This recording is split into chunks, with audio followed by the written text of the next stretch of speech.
Welcome to Pack Talk Podcast, episode 90. Today we're going to be talking about socialization and how to help you and your dog achieve ideal socialization. All right, and we'll just start off by saying that socialization is providing your dog with positive experiences in close proximity to new people, places, and things. And so, socialization today, we're talking about it with dogs, but it also does apply with other mammals as well. It also applies to chickens and guineas, guinea fowl, just so you know, if you didn't know. Peacocks too, soon. Peacocks. All right, so have you ever seen a dog that's shy? Kevin, have you ever seen a dog that's shy before? Almost every day. Ben, have you ever seen a dog that's shy? Yes. So I think most people, I would venture to say most people that are around dogs have seen a dog that's shy, right? Would you agree with that? Yeah. Okay. Have you ever seen a dog that's nervous of people or dogs or other things? Oh, yeah. Kevin? Absolutely. All right. So would you say that most people has probably seen one of these dogs, or maybe not? I don't know. Do you think that a lot of people have seen that? I feel like they've seen it, but they may not always know what they're looking at. Yeah, I got you. So, the shy dog, the nervous dog, obviously these dogs need socialization to overcome their apprehension, right? Their apprehension of new people, places, or things, or whatever their triggers are. What about the reactive dog? You ever seen a reactive dog before? Oh, yeah. Whether that be to dogs, people, or inanimate objects. Mm-hmm. Grizzly. Ben? Yeah. Trash cans. Trash cans are a big one. Yeah. So if you have a reactive dog, that dog has a trigger. It most likely has an underlying insecurity. So that dog needs socialization to help overcome their trigger, right? Or their insecurity. But what about puppies? Have you guys seen a puppy before? Mm-hmm. I've seen one. Oh, yeah? Mm-hmm. I've seen a puppy. Raised one. Raised one. So, if you have a puppy, you basically have a blank slate, right? That puppy's mind is like a sponge. So you can shape their behaviors for how they're going to be when they grow up and how they mature, right? And with that blank slate, you can basically write that slate out. You see what I'm saying? So you can basically kind of set up the puppy for success in the future. Mm-hmm. So puppies definitely need socialization. Yeah. Well, that kind of brings up the question, how do you actually socialize a dog? Is there an ideal way to socialize a dog? And I think there is, So we kind of break socialization down into two major forms. Number one, we have socialization itself. Number two, we have what we call re-socialization. So socialization itself is when we have a dog without behavioral problems, whether that be a puppy or an adult dog, doesn't really have any behavioral problems or behavioral issues. Like we talked about the nervous dog, we talked about the reactive dog. So we don't really have those problems. Usually going to be a younger dog for the most part, like a puppy. Then we have the re-socialization, which is what we're going to try and do with a dog that is overcoming behavioral abnormalities, such as reactivity, insecurity, anxiety, etc. Does that kind of make sense? So we break it down into two ways: socialization, re-socialization. Both of them are basically going to be accomplished the same way, which we'll talk about. But with the re-socialization, you're just going to have to take more time doing it, because your re-socialization dog has a history, right? A history of reacting, a history of insecurity, a history of nervousness. You see what I'm saying? So the methods of socialization that we apply, they're going to use exposure to environments and environmentals. They're going to use a balancing of thresholds, and they're going to use interactions in different phases. So not all phases will apply to all dogs, and we'll talk more about that later, but that's kind of the gist of it. When we're socializing, we're going to expose a dog to different environments. We're going to balance the thresholds. We're going to conduct interactions. Now, remember, again, the definition of socialization is providing a dog with positive experience in close proximity to new people, places, and things, right? So as we're exposing to environments, we're giving positive experience in those environments. See what I'm saying? So when we're first starting engagement, you're going to want to establish it in your home or your territory. And we're going to use engagement to help us with our socialization.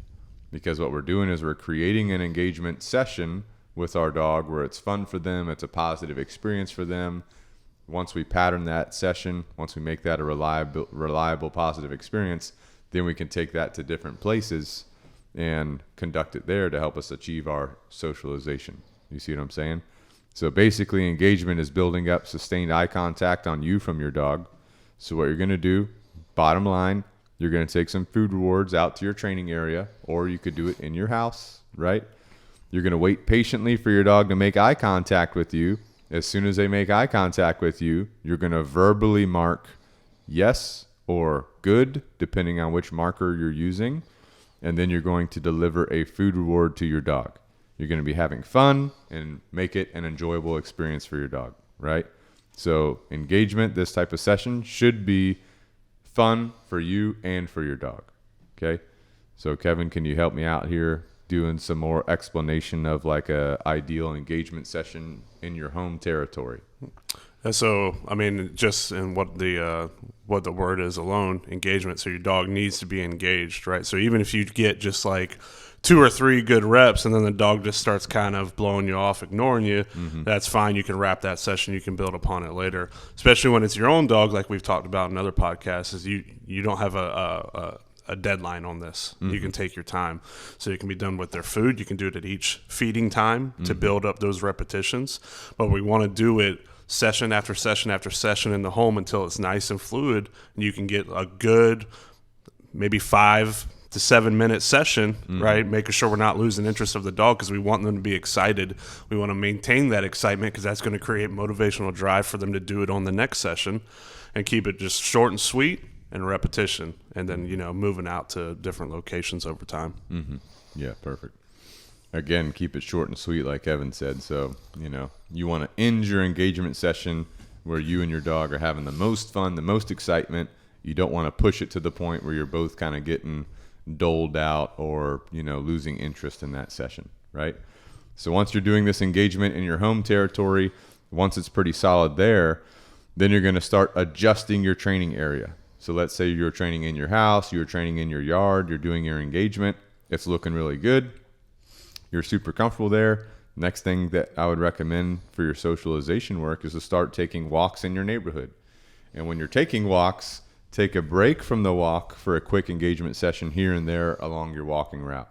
So let's say you're in your neighborhood, you're walking, maybe there's like a cul-de-sac, right? You go into the cul-de-sac, you do a quick engagement session. Maybe there's like a little park area, or community center. You stop there, you do a quick engagement session. You can even do engagement while you're walking, right? So you can be walking, you can get a quick engagement session in while you're walking, and you continue your walk, right? So this is kind of setting the stage for the next phase of the socialization, which is exposure to environments. You see what I'm saying? So you're establishing the engagement, and you're setting the stage up for your next phase of socialization.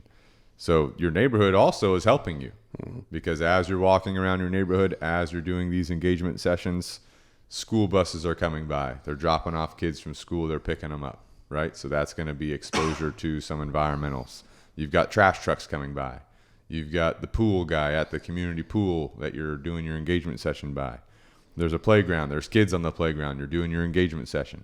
There's loud cars and trucks driving by, right? So all of these type of environmentals are, again, helping you with that socialization. Let's say your dog's reactive towards trash cans, like Ben talked about. You're doing your engagement through the neighborhood. You're starting to work against that, and you're starting to desensitize the reactivity to the trash cans as you're socializing your dog to trash cans. You see what I'm saying? So we do have a pretty good video on our YouTube channel that you can check out that shows some of these eye contact sessions. I think it's called Eye Contact, or Build Your Dog's Eye Contact. Ben? Yeah, we got a couple of them. There's training on your walks, like you were talking about. Which is Chad training in a neighborhood, doing the engagement randomly, and then we got the walking eye contact drills and stuff that'll just build on that. Right. Yeah. So those are the types of drills that we're talking about. So you can watch those videos if you need a visual. So once we have good engagement in our home territory in our neighborhood, now it's time to really start exposing our dog to new environments. You see what I'm saying? So that's going to be going outside of your normal walking routes.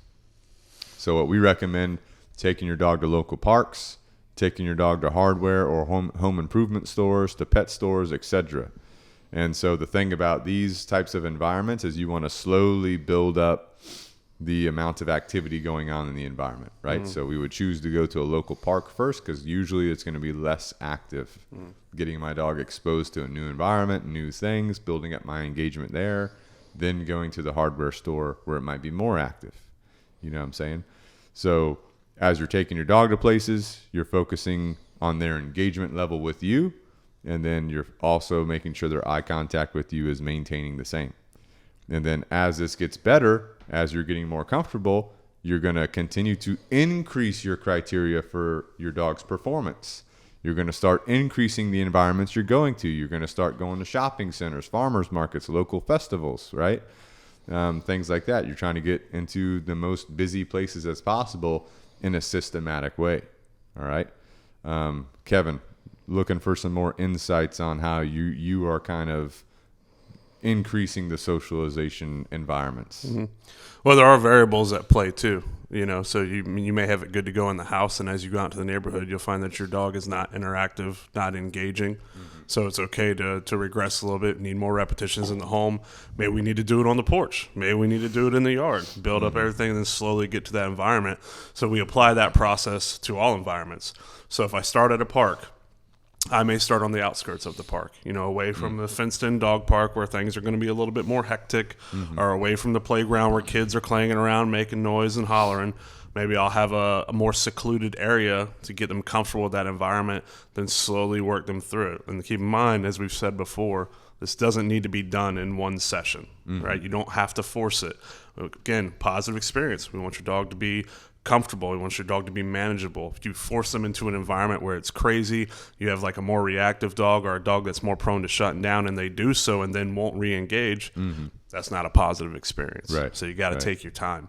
But even after you get it good to go in the park, and now you're going to Home Depot, maybe you're working in the parking lot. Maybe you're working in the garden center first, which is going to be a little bit more low key. You don't want to go right to lumber. Forklifts are going, wood's banging around, carts, ka-gong. Yeah. That's going to freak some dogs out, you know. But building up to that over time. So it will be just an ever-evolving thing. There is going to be a constant progression, maybe regression. Maybe I need to keep pushing forward a little bit. But same thing, farmers markets, festivals, I know to a lot of people when they hear that, they're like, my dog will never be able to do that. They will if you put in the time and the repetition. And again, you go to that farmers market, you may be outside the farmers market where everybody parks.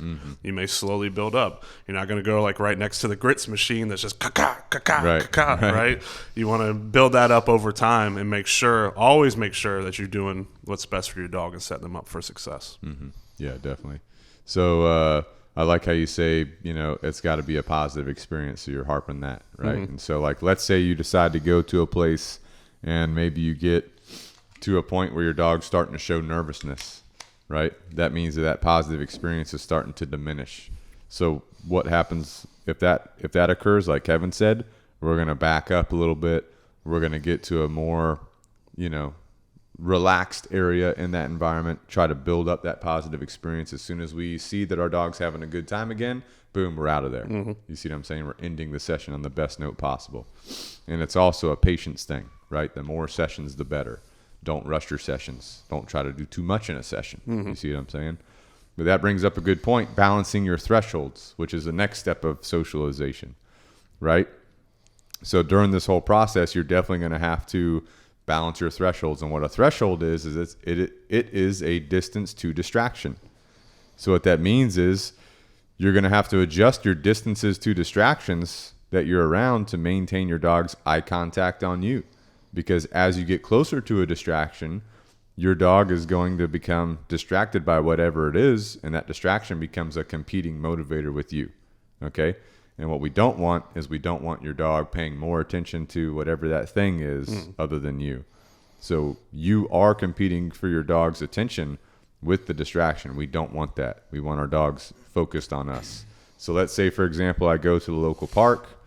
I'm walking by the tennis court, for example. And there's people playing tennis, and my dog is starting to see the balls bounce around. You know what I'm saying? My dog's starting to get amped up because these balls bounce around. They want to chase the ball. That ball is a competing motivator. And the fact that my dog is getting distracted away from me to stare at that ball and is getting amped up by that ball means that my threshold is too close to that tennis area. which means I need to increase my distance from the tennis area, which is what we call increasing your threshold. Now, once I increase the threshold to the point where my dog is not so distracted by the balls bouncing around and my dog can actually make good eye contact with me and is taking rewards from me, that means that I'm right where I need to be. And I'll do that session right at that distance. And then I'll probably end that session. The next time I come back to that park, and the next time that there's people playing tennis, I'm going to go to that same distance away from the tennis court, and I'm going to see if my dog can maintain focus with me. Most likely it will. And so then at that point, I'll start to decrease my distance, which means I'm getting closer to the tennis court and seeing how my dog's eye contact is. You see what I'm saying? And over time, I'm slowly going to decrease my distance until I can be right next to the tennis court or inside the tennis court with my dog, and my dog is able to focus on me instead of those balls bouncing around. You see what I'm saying? So that's like a really quick example of what thresholds are, right? Now, with that being said, another example. Let's say you have a dog that gets shy of trash cans. You know what I'm saying? And you're at a place that has a trash can, right? And the trash can's just sitting there, and your dog's starting to try and get away from that trash can. It's starting to try and run away. Well, at that point, your threshold is too close. So you need to increase your threshold, increase your distance to distraction. So let's say I get 20 feet away from that trash can. The trash can hasn't moved. You know, I get 20 feet away from that trash can. Now my dog's not trying to run away from the trash can. Now my dog can actually make eye contact with me and take food rewards from me. That means that my threshold is good. Now I might end the session there, come back the next time, go to that same trash can, and now I'll get 18 feet away from that trash can versus 20. At 18 feet, my dog can pay attention and take food from me. Good. Now I go to 15 feet. As soon as I go to 15 feet away from that trash can, my dog starts freaking out, trying to run away from the trash can. So I go back to 18 feet. At 18 feet, my dog can focus on me, take food rewards from me. So I'll stay at 18 feet. I'll leave that session. And then, as you can tell, over time, I'm going to be slowly getting closer and closer to that trash can till I can be right next to the trash can, walking around the trash can, and my dog's able to maintain eye contact with me and take food rewards from me. That means that that dog has been socialized to the trash can. Does that make sense? So I hope this makes sense to you listening, because this is super important. And there are so many dogs out there with different types of issues, you know, distractions, competing motivators, things like that. You can literally work through any of them with the process we're talking about. But like Kevin said, it's going to take time. It's not going to be accomplished in one day. It's not going to be accomplished in 1 week or 1 month. It is literally just going to take time of you being consistent and putting forth effort into this behavior. See what I'm saying? Also, something coming up, you know, it's getting close to Halloween season. Oh, yeah. And this is something that I had with JoJo. Yeah. Halloween decorations. Well, it's currently 2023. It's currently September. If someone's listening to this in the future, they may not know that. But Halloween's a month away for us currently as we're reading. Right. As Christmas we're, decorations, talking. too. Right. That would count. Depends what time of the year it Good thing is Home Depot puts them up early. Oh, yeah. Right. Start You guys are working through 'em. practicing. Yeah. I mean, this legit happened to me with my last dog I was training. I took him to Home Depot. They had the Halloween decorations up. This was literally 2 weeks ago. As soon as we saw the big Grim Reaper sitting there, the dog starts, you know, backing away. So I immediately went into socialization protocol. Yeah. You know what I'm saying? Build up that positive experience. So, something that people need to pay attention to as they're listening to this. It's just more variables, right? Because I've seen this be very common in dogs who are reactive, right? So what they do is their dog will start reacting and they'll start trying to force feed the dog food. So what you'll have is the dog come back, take the food, and turn around and keep reacting again. So all we're doing is reinforcing that reaction at that point. So we need to be cognizant of what they're doing, what their body language is. If your dog is like feeling a little more shut down, their tail's tucked, their head's lowered, maybe we need to increase our distance a little more till they're more relaxed.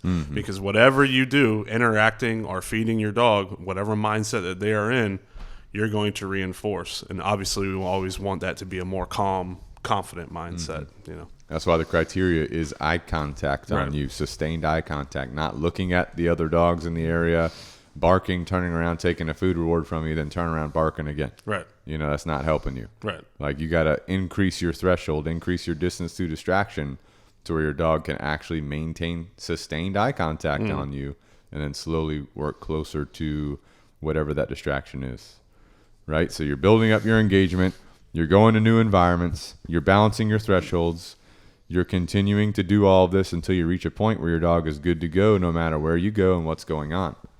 So my personal story, you know, my dog Bane, previously reactive to people and dogs. And I remember this one time I was in the park at Mount Pleasant Waterfront Park. There's a big field. Basically, it was super empty. We were just doing some engagement there, some socialization. We'd already done a bunch of socialization at this point, and 2 dogs come running out the woods at us. Off leash, no owners, no nothing. You know what I'm saying? And so I was like, okay, here we go. So I started walking. I told him to heel to me, which is to come to my left side. Then I told him to look at me, right? So I'd already taught him a command to like maintain eye contact on me. And so we were walking. These 2 dogs ran up. They sniffed him all over, you know, my hair standing up because I'm like, you know, typically he reacts, but we're good to go right now because of the socialization. I just kept walking.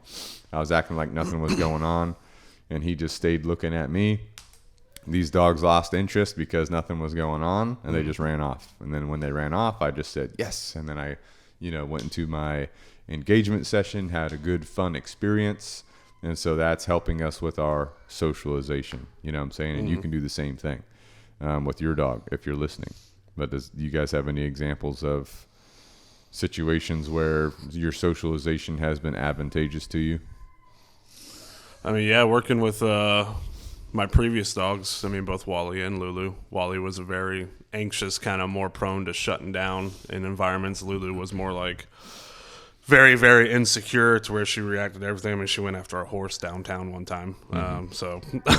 But building up that good eye contact to where I could say, like, look, you know, we eventually got to the point to where if we saw another dog, you know, she would be more so in tune with what I'm doing. But I had to be at a neutral state too. So like how you said, you were like, hey, my hair's standing up. You know, inside we may be like, well, let's see how it goes, but we're feeling uncomfortable. Yeah. But we're expressing like that calm leadership on the outside, which obviously you want to build up to. Yeah. So just working with 2 different varying ends of the spectrum there.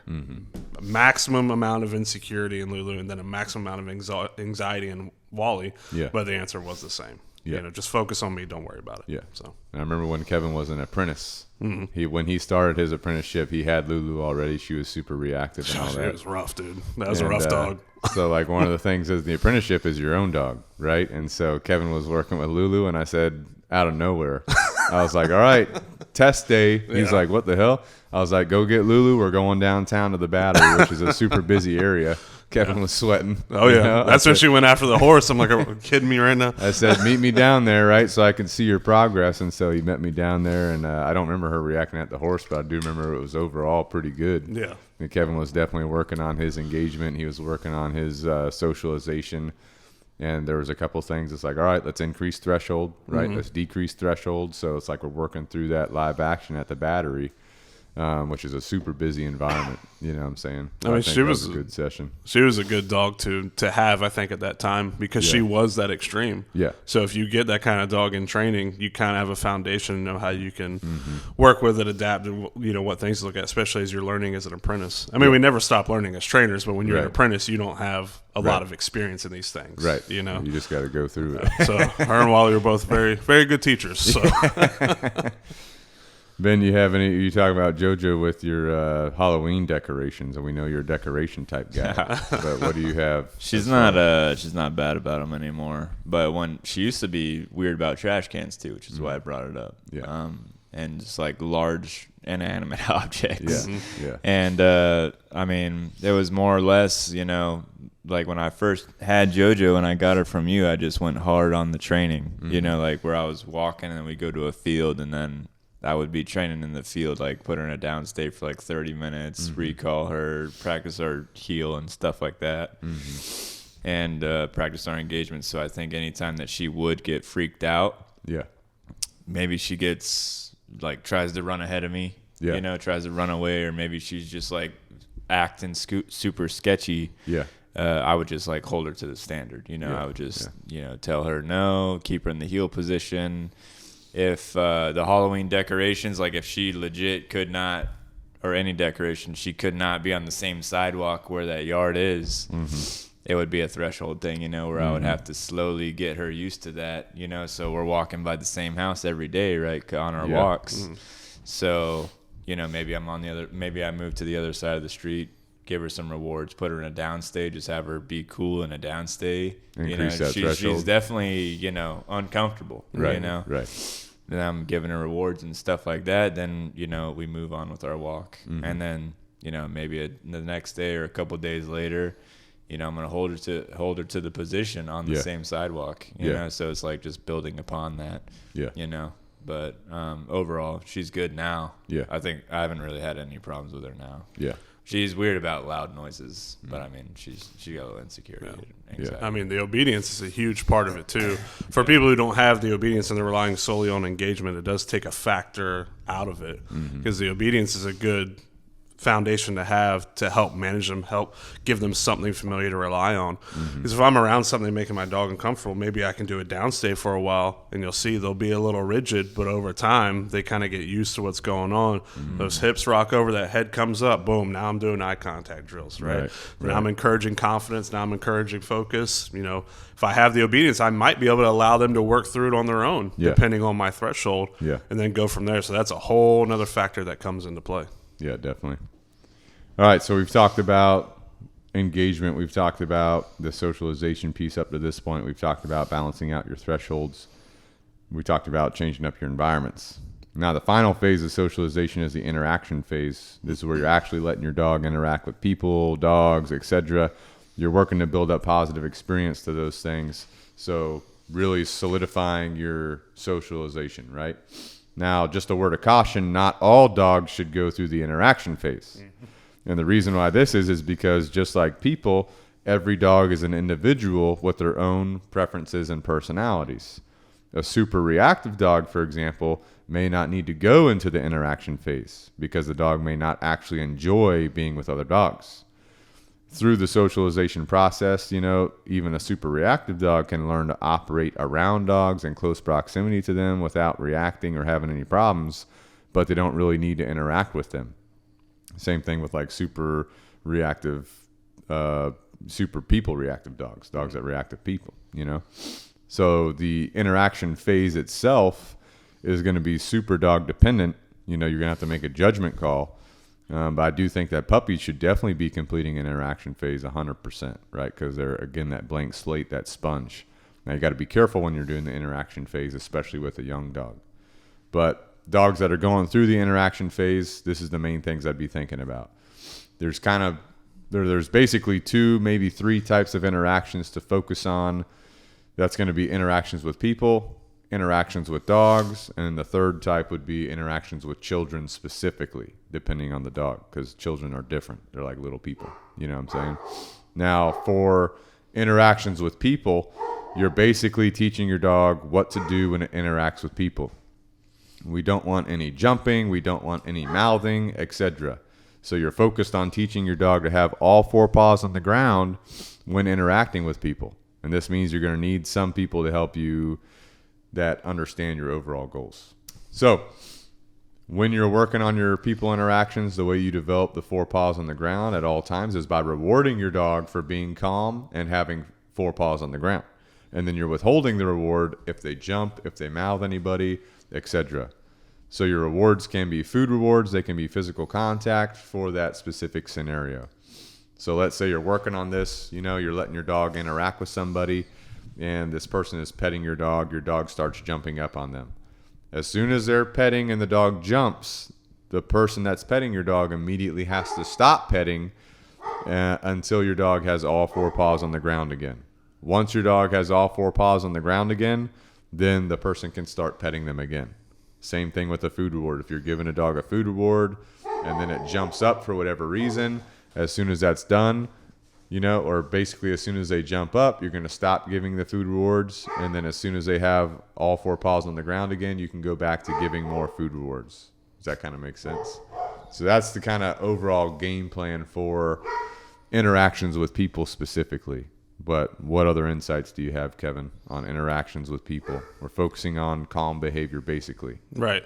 And so, again, just to harp on it, because we've had so many incidents where people are like, I want my dog to interact with other dogs, right? That's a big thing, a part of my training. I want them to interact with other dogs, but that dog may not want to, right? Mm-hmm. So we need to look at, is it what the dog wants or is it what you want? Right. Because at the end of the day, you don't want to force your dog into an uncomfortable situation where they feel like they have to react. Sometimes in training, our dogs are going to be uncomfortable to work through it. But if we put them in a situation where we have lost control of the environment, they feel like they can't trust our leadership, they react, now we're going to have a big regression. So it's not just 4 weeks of training and then boom, your dog's going to be in the dog park playing with other dogs. Yeah. So I've had that conversation many times, but just like to make that pretty clear. Yeah. But as far as interactions go, again, set them up for success. You know, like you said, calm, controlled interactions. Don't just have a random dog or a dog that they've never met, but it's like one of your friend's dogs come over to your house and have the interaction there where there could be reinforcement history in the home environment. You know, they may feel like they're being intruded upon, so they, you know, we need to set them up for success. So a nice neutral environment, both dogs on loose leashes, ones that aren't retractable, ones that actually can hold your dog, proper collars that they can't slip, all of these things. Yeah. Because if you need to exit that scenario to avoid a negative thing happening, then it's going to make it a lot easier if you have the proper tools in place to do so. Yeah. But be cognizant of the body language. You know, it's a big thing. We harp on body language all the time. And I know to, you know, your average dog owner, that may be a hard thing for them to see what's going on, but they can make themselves and educate themselves through the podcast and kind of, you know, be able to diagnose what's going on and see, my dog's uncomfortable right now. So hold on, just stay back. Let me work my dog a little bit. Let's go on a walk together, you know, not right on top of each other, maybe spaced out until body language is better, more comfort is there, the bond is built a little bit, and then going from there. And as for people, it could be the same thing. If we have dogs that are uncomfortable around people, like we go to pick up a dog and they're lunging at us and going crazy, it's not just going to be like, all right, give me the leash, I'm going to force this dog into my vehicle. Right. It's like, hey, do you have time to go on a quick walk with me? Slowly pass the leash to me. Right. Let me build up a little bit of rapport, a little bit of bond with this dog before we just take it away from its home environment. Right. So there's so many things at play, but that we need to ensure that we're doing correctly. So hopefully this clarification can help people, you know, start to achieve those goals. Yeah, absolutely. And like how you said, the tools, you know, they can help you for sure. For interactions with dogs, you know, where you're looking for those respectful interactions where your dogs can understand and respect other dogs' boundaries, right? Dogs are communicating, like Kevin said, body language, right? So understanding your dog's body language helps you understand when maybe they feel like their boundaries have been breached, but the other dog that you're interacting with is not being respectful of that, or vice versa. So we want our dogs to play. We want our dogs to have fun. We want to also be able to have them properly interpret signals from other dogs. So if you're entering this phase of the interactions, first of all, number one, make sure you're selecting dogs that are appropriate for your dog to interact with. You know, your friend may have a dog, your brother, your cousin, your sister, whoever may have a dog that would be okay. Maybe they don't have a dog that would be okay, right? So you got to make sure you're selecting dogs for your dog to interact with that are going to help you. Now, with that being said, you're focusing on the other dogs, right, and their interactions together. You're focusing on their body language, what they're communicating. The first thing I would do for any type of interactions with dogs, the first thing I would do is walking with them, right, like Kevin already mentioned with people, right? But if you have someone whose dog you want to start interacting with, let them go on a walk together. Not with the same person, two people, each with a dog, right? Walking, getting the dogs used to each other like we mentioned in our podcast about interactions and introductions, right? Maintaining a loose leash. If your dog can't maintain a loose leash, right, maintain their composure in the presence of this other dog, they're not ready for an interaction. You need to continue your socialization work by doing your eye contact drills as you're walking. Once that's done, then I would focus on other behaviors together like downstays, because what we're doing is, you know, taking a very basic progression into the interaction phase to help the interaction phase be as successful as possible. So we're doing our walks. Then I would do something like downstays together. And the reason why downstays together help is because they help dogs understand and respect the boundaries of others, because they're observing them, they're smelling them, they're getting used to them. They're also learning how to be calm around others. If your dog can't be calm around other dogs or people too, I wouldn't even do an interaction, because then the energy spike is going to be crazy, and they're going to start developing a behavior of energy spikes when they're around other dogs. You see what I'm saying? So take your time with this, build that calmness. Once you have that done, then you can let your dogs play, let them have free time. If they get out of hand, or maybe they're not respecting each other's boundaries, call your dog back to you, reset them for another session. And what that reset looks like is maybe a minute break, couple minute break, maybe ending that session, coming back another day for another one. You know what I'm saying? So it's all about taking your time. It's all about, making sure that you have your dog's long-term goal in mind as you're doing this. You know what I'm saying? Kevin, anything else on the dog interactions? Yeah, I mean, before I became a trainer, I did all the wrong things with Lulu. I think everyone did. Yeah. Before they got into dog training. But I just thought of it when I told my dad I had a reactive dog. Mm-hmm. He came over with his Pomeranian and was literally holding Toby to his chest, and Lulu's sitting in front of him just staring at Toby, just growling. That scenario could have been way worse than what it was. Yeah. I had a loose Kong harness on her on a fabric leash, all these factors that play that looking back make me cringe. Yeah. You know what I mean? Oh, yeah. So always best interest, set yourself up for success, educate yourself, Right. Take what we're saying and apply it all the way. Don't try to force it because you feel like, oh, they're good to go. Let me go ahead and just put them in this scenario, right? Because you could cause a bad scenario, worse regression. Yeah. A lot of things to pay attention to. I think the fact you're listening to this podcast today means you're on the right track. Right. You just Absolutely. have to implement it. Yeah. You know what I'm saying? You have to implement it. I want people to know, hey, I didn't start out, knowing what I was doing either. You know what I mean? Yeah. So a lot of things out there. I think the best dog trainers are the ones that have had problems and they get into dog training because of the problems they're having. Sure. You know what I'm saying? Yeah. But anyway, so just keep in mind that socialization is a very important part of a dog's understanding of the world around them. It sets them up for success. Remember, you're going to do this for dogs that are puppies, young dogs, or adult dogs that need to be re-socialized. Keep your dog's individual components in mind, right? Not all dogs are going to go into the interaction phase, right? Just the fact of your dog being exposed to different environments, balancing their thresholds, being able to tolerate being around things without having a trigger or a behavioral abnormality or issue is going to be super beneficial for you and your dog, And over time, if you do it long enough, you may be able to get into an interaction phase, maybe not. It's literally going to depend on your dog, you know what I'm saying? So if you need some input or feedback or anything like that, as far as that goes, feel free to reach out to us. Let us know what you got going on. We'd be happy to consult with you over the phone, or if you're local to us in person, and help you get to where you want to be. So with that being said, Kevin, what's the first thing that comes to your mind when you're thinking about when you started working at Canine Revolution? That everything I knew about dogs was incorrect. Any stories that come to your mind? I mean, of your experiences? As far as socialization goes, I mean, I had a pretty not rough, but really sketchy dog about inanimate objects when I first started. And she was my third or fourth dog, I think it was. Mm-hmm. I mean, this was a dog that would just stare at a pole and bark at it. The pole was eventually going to move or, come at her or something. Yeah. Oh, yeah. But I remember taking her out to Azalea, walking by Target, and those big red balls, those stone balls they have outside of Target, lost her mind, and that's when I got a crash course of, hey, this is what we need to do. Yeah. We need to take this dog to more environments. Now we have to maximize the time and socialization. So it's not in one of our programs, our advanced program, for instance, it says, between 3 and 5, sessions. It may be more, right? Because I need repetitions with that dog so I can tell the owner what to do. Yeah. Hey, I've been through this, and this. I maximized my exposure to this. This is how I overcame it. Now you can apply it, right? So as it applies to an owner, they just need to listen to what we've said, because this is the crash course that I went through. Thresholds are important. Eye contact's important. Positive experiences are important. I think those are the 3 main things to kind of focus on. Yeah.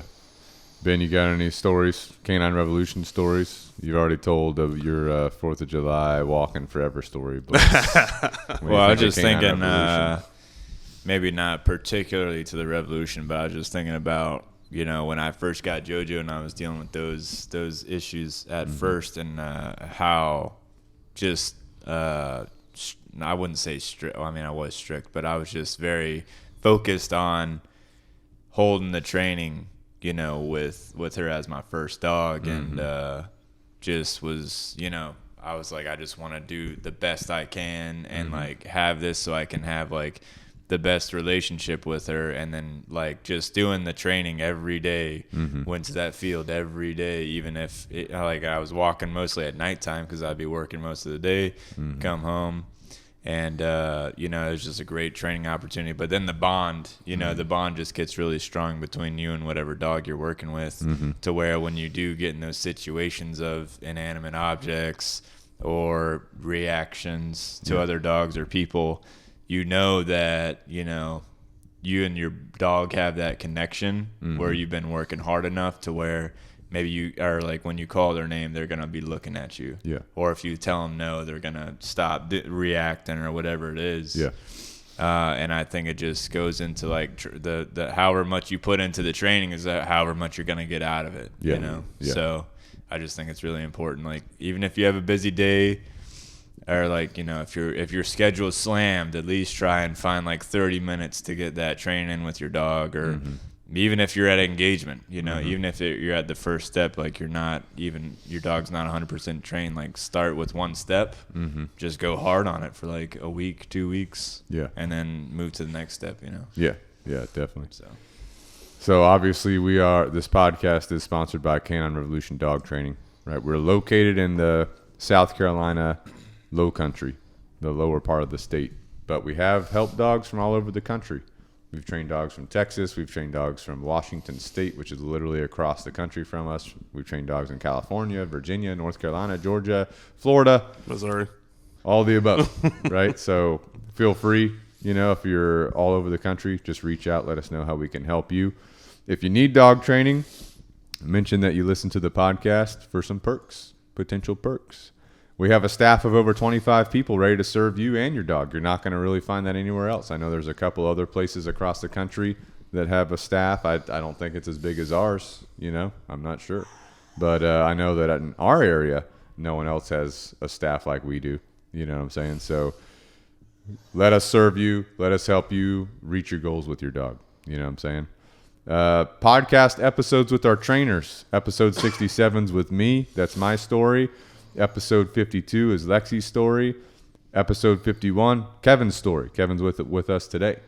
Kevin, former correctional officer. Good times. He's got some crazy stories in his episode. Episode 48 is Chris's story. All right, so if you want to listen to the trainers and their experiences, and Kevin and Chris did talk about their dogs, like Kevin talked a little bit today. They talked about their dogs before they became a trainer and what happened after they became a trainer. You can listen to those podcasts and get a vibe on what they've been through, Also, we're sponsored by Canine Revolution Apparel. So we got the new storefront up on Amazon. Dog shirts, gym shirts, guinea fowl shirts. Guinea fowl can be socialized too. Long live Bobby Joe. Right? Long live Bobby Joe shirts. We got rain jackets. We got hoodies. We got the good to go shirts. We got the good to go hoodies. We got the good to go mugs. So believe it or not, if you get something off of Canine Revolution Apparel, you're supporting the podcast, right? You're helping us get the message out there. You're also supporting yourself because you need that. You need the gym shirt to help you stay motivated. You need the dog shirts because you like dogs. You need the guinea fowl shirts. You don't even know you need them, but you need them. You know what I'm saying? Let's just say that. So just keep that in mind. All right. Support yourself. You get one free guinea per guinea shirt you buy. That could be a deal. We can. Well, you can't do that. Up. You can't do. Guineas are not solo operators. I'm just. You have to have two guineas at least. So you got to buy two shirts. Chickens can be a solo operator, but guineas, nope. They need other guineas. They're pack animals. Yeah. You know what I'm saying? Maybe that's why I like them so much. I don't know. I need more guineas though. You can't have too many guineas. There's always going to need more guineas. So this year we introduced the French guineas, which are the bigger guineas. We got the jumbo guineas from last year. The French ones are bigger than the jumbos. And then I also got the royal purple guineas, which when they're fully grown, their feathers will be black, basically. That's pretty cool. That's cool. Blacked out. Yep, blacked out guineas. Boys. Are those the small ones I saw yesterday? They were laying on the ground. Probably. Like flat. I was like, is this one okay? And they just shoot up and I walk by. All right. Taking a nap. They're doing their thing. All right. We're also affiliated with Origin USA, which is American sourced and American made goods for you, right? So one of my favorite things from Origin USA, Delta 68 jeans, right? Now, some people look at them, they're like, oh, that's a little expensive. You know what I say? I say that's an investment. That's an investment for me. That's an investment for America. You know what I'm saying? Because those are the most comfortable jeans I've ever had. They are. Now, you guys have Delta 68s too. I do. What do you think about the Delta 68s, Ben? I think I'm gonna have to size up Size up. for the winter time. You've been in a gain phase, huh? I've been in a game. I've been in a bulk phase. You've been lifting some weights. Been in a bulk. Been lifting the fork. And I think I'm gonna have to upgrade. Yeah. And then use that promo code. There you go. Well, that's the thing. If you use the promo code, you get a discount. I know. I'm gonna need it. But Plus- the jeans are nice though. Plus, they run promos themselves. They'll run like 2 pairs for like the price of one sometimes. And you can use the Singer 101 10% off too. So, I mean, come on. You can't beat that. Okay. And Kevin, what's your thoughts on the Delta 68s? Well, I'm trying to go down in size. I got a size 30 for you. Nah, I'm not going that Size far. 30. That's too small. But no, they're great. They're flexible. I mean, like I saw Chris at class rolling in them. I'm like, that's insane. You could never do that in regular jeans Yes, ever. definitely. It'd be so uncomfortable.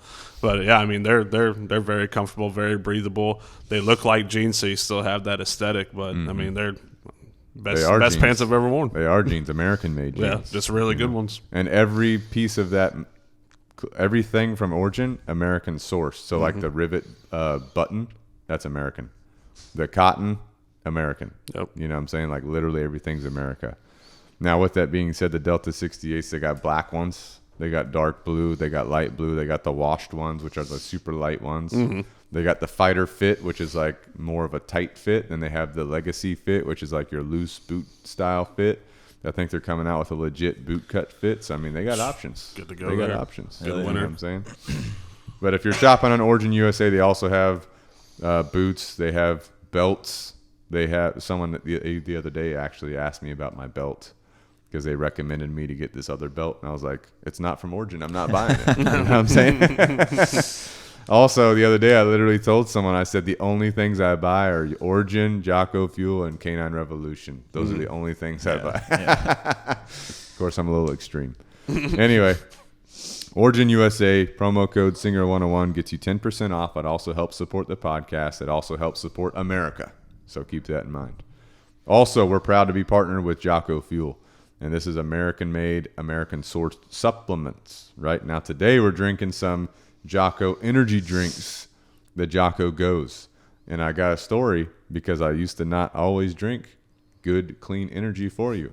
And I got to tell the story because Kevin was the witness. There we go. Oh, yeah. Kevin was an apprentice. We had to go to a consultation, I believe. And we stopped by a gas station on the way because I said, I need an energy drink. Yep. Going to the gas station, I'm looking around. Kevin's just sitting in the truck. He didn't need anything. And I find this energy drink called a Red Line. Oh my God, I know this story. And so I got it because it said, you know, be careful, drink like a quarter of the bottle at a time. So I get in my truck. We're like waiting to go to this consultation. And I'm like looking at this energy drink and I'm telling Kevin about it. And he's like, dude, just drink the whole thing. Just drink the whole thing. You can handle it. Good influences. Oh, he drank a little bit. He's like, I don't feel anything. I was like, pound it. Just pound it. That's what happened. I was like, it says to drink a quarter at a time. So I drank a quarter. It It was even like, has the lines right, on it the has the side. lines what on to it for drink you. to. Wasn't this? Are they in like the 5 It was- hour? it was No, not- this Or was there like like a, cans. it was a can thing. Yeah. And so I drank a quarter of it, and I said, I don't feel anything after like 2 minutes. And Kevin was like, yeah, just drink the whole thing, bro. You're good. I was like, okay. So I drank the whole thing. We go to this consultation, and basically as soon as we walk in the door, it hits me. And I'm literally about to black out. My heart's like, literally, my heart's pounding. I can't think straight. I can't see straight. We're doing this consultation. I don't know if I was supposed to be doing it or Kevin at this. You were at that point. Oh, at the stage. I of was the- just getting attacked by bear at that point. So this is still early in the apprenticeship. Kevin's just like shadowing me, Yeah. learning how to do consultations. I'm like, I'm going crazy. I just remember not really being able to see, not really being able to operate. This dog's attacking Kevin. I'm laughing probably, you know? Yeah. And so anyway, we get out of there. I'm like stumbling out of the house. Kevin's like, "Do you need me to drive?" I'm like, "No, I'm fine. I can drive." Oh, this is safe. And so get in my truck. We drive back. The whole time I'm like blacking out basically. Kevin's like in the passenger seat. I'm like, I don't know what's going on. We get back and basically I just start losing it. I had to run inside the house and I was done for the rest of the day. So Kevin, what's your take on that story? I don't remember all the details of what happened. They signed up. They signed up. Right. They signed up. Not the one that was attacking me though. The Right, other one. right, I'm like, right. But, But like as far as like the whole experience, do you remember? Like, from what I was doing? I remember when we walked in because you were like zooming. I don't know if you were blinking or not, but I could tell you were like moving your hands when you're talking. Like your eyes are intense. You're pretty jacked. But I think they liked it. So I was training that dog like a month and a half later. So. It's like a pure adrenaline injection. That was not good. I do remember when he got home, he started like crushing Oreos for whatever reason. I think you called me that night when you got home, and Really? you were like, "I'm losing it. I drank a red line." And you were just going fucking apeshit, just losing it, dude. He sent a video to the Snapchat of him just laughing, losing. Maybe that's what it was. Face was like so red, he's just crushing Oreos. Yeah. He was like in like some weird state, some weird mental state. I'm like, that's what you need right now, sugar. Yeah. I remember the next day he was like, I think I'm still feeling it. I was like, dude, that stuff is intense. It was a trucker gas station, so that probably not FDA regulated. They don't make them anymore. No. Probably there's a reason. There's probably. People are dying from them probably. I was like, yeah, you drink pre-workout, you're good. He was not good. Not good. That's what happens if you listen to Kevin. So anyway, I think my exact words were, "You're a grown-ass man. You can make your own decisions." I think that is what you said. And then I just saw the conclusion of that. So that was before I was on the clean fuel, the Jocko Fuel. And it's better to be on the Jocko Fuel than things like that. And like that. And the Monsters, which Kevin's drinking right now. Trying to drink. I had to crush that big one, boys. But anyway, the red lines, stay away from them. They don't make them anymore. That's why you're on the Jocko Fuel, because you want the clean energy, the good for you energy, right? It's only got 90 milligrams of caffeine. I don't even know what Redline has in it. Probably 3,000 milligrams. That's like a week's worth of caffeine. Bunch of chemicals too. Right, bunch of chemicals, not good for you. Stuff like that. So Jocko Fuel, they got the energy drinks, the clean energy. They got the Mulk, which is your protein. So I'm on the Mulk powder, but they also got the Mulk. Ready to drink, which comes ready to drink for you. That's what my wife drinks. And then they got the malt cookies, right? 225 milligrams of caffeine in this thing. Holy cow. Yeah. Holy cow. I'm still tired. Not good for you. And then you're going to have a crash after that, too. I know. Not good for you. The other day, I sent a malt cookie to lunch with my daughter, who's in elementary school. Sent a malt cookie with her. She's like, thanks for the protein. That's what she told me. Got to get that protein in. And it's a cookie. So they think it's a dessert, but they know. Right. It's got the good stuff in it, right?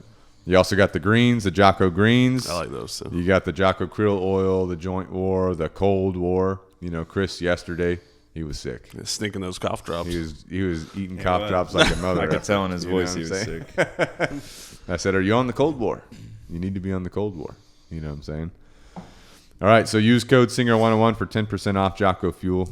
Again, that's going to support the podcast. It's going to support you. It's going to support America. All right, we've got our partners with our digital certificate program. We've got DT Mobile Detailing. David, he's going to come out. He's going to detail your car, your boat, your truck, your tractor, your Polaris, whatever you need to detail. He can take care of it for you.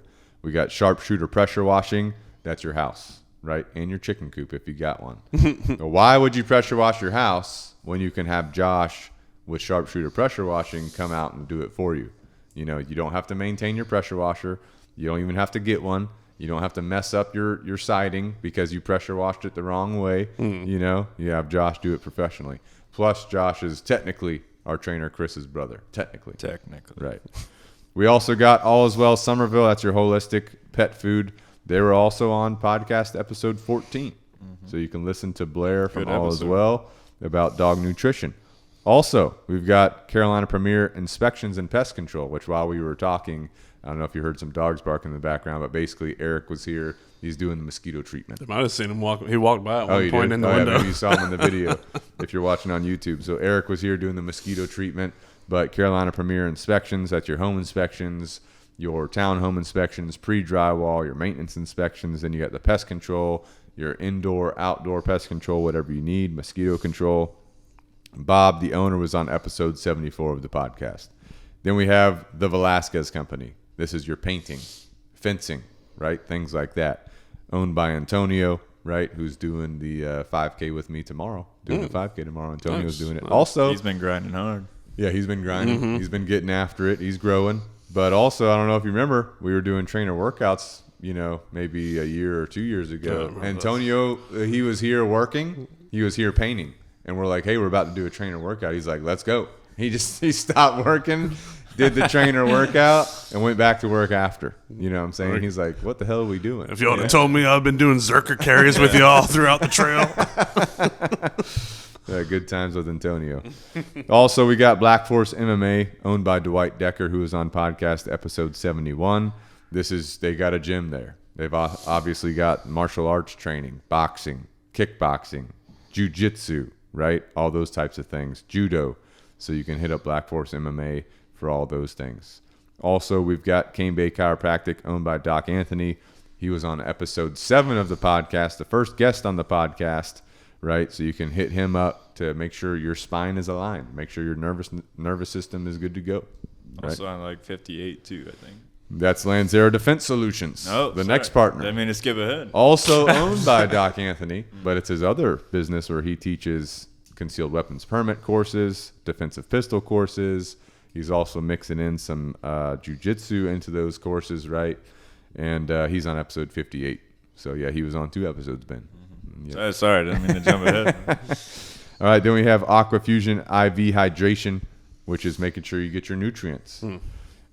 Which is Boyd. We trained some of his dogs. He's got the IV hydration in Summerville, so check him out. It makes me think of like if you're in college, you go out, you have that late night party.